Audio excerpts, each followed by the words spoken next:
So today I'm going to be doing my presentation on Uber by Avery Mona.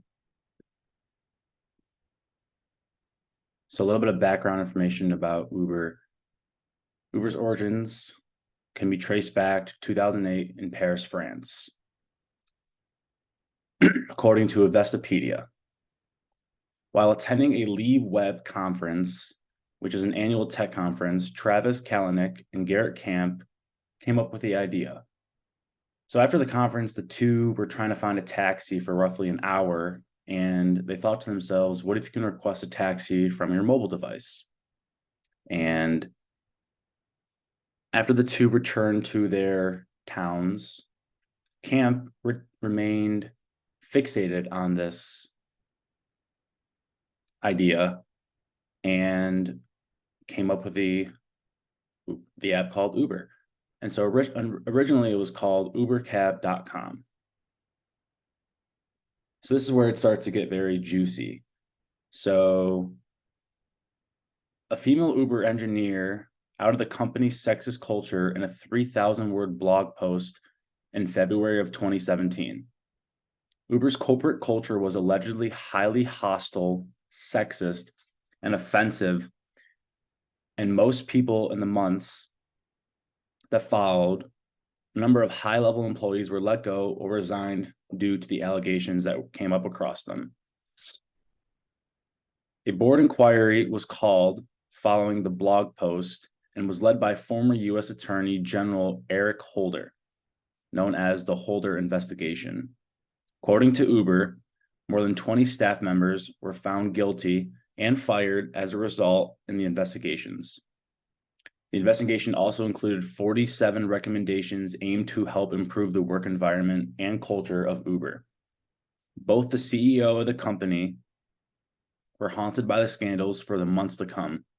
A number of letters were released to the press confirming that Kalanick himself had sexist attitudes, and that later became foolproof when a video became known to the public that Kalanick was arguing with one of the Uber drivers about lowering rates and did not enhance his public image. A shareholder revolt led Kalanick to resign in 2017 on June 21st.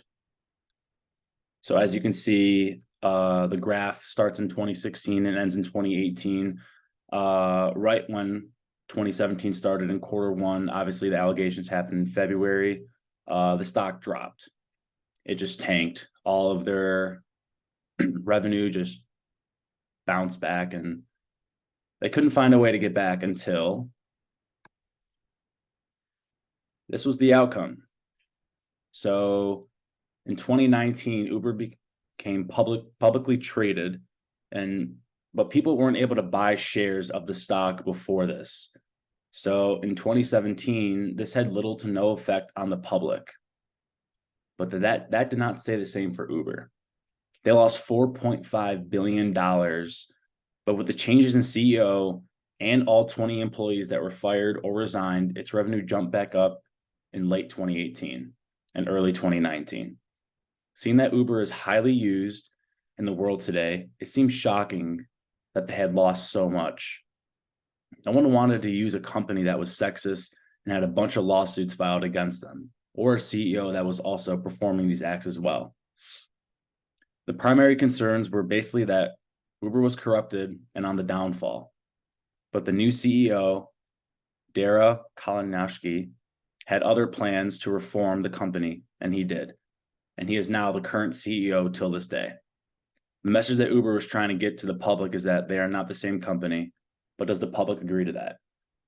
In my opinion, if Uber was public back in 2017, their stock would have fallen even more so than it did during 2020 and COVID. And this chart right here proves that. So obviously, this is kind of a roller coaster. So it just goes up and down, up and down. But back in 2020, it tanked. Obviously, because nobody is using Uber, nobody's allowed to leave the house.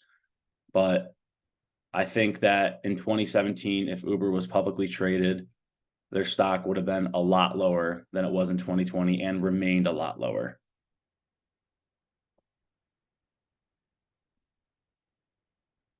So if I was a CEO during Uber at this time, I would have tried to keep this as quiet as possible. And I probably would have handled things a lot differently if I was the CEO as well. Obviously, they had an investigation going on, and the people who were involved in these terrible acts were let go or fired. So I would have tried to at least interview one of my employees, not the drivers, but the people who worked in the corporate industry. I would have interviewed them at least every other week or once a month, maybe even quarterly, just to see where their head's at and what their future is with the company, because a CEO should not let this happen under his feet, even though he was partaking in it as well. It's just not fair to the public, and it's not fair to the people who are trying to do their best and get a good job and have a life with it. Thank you.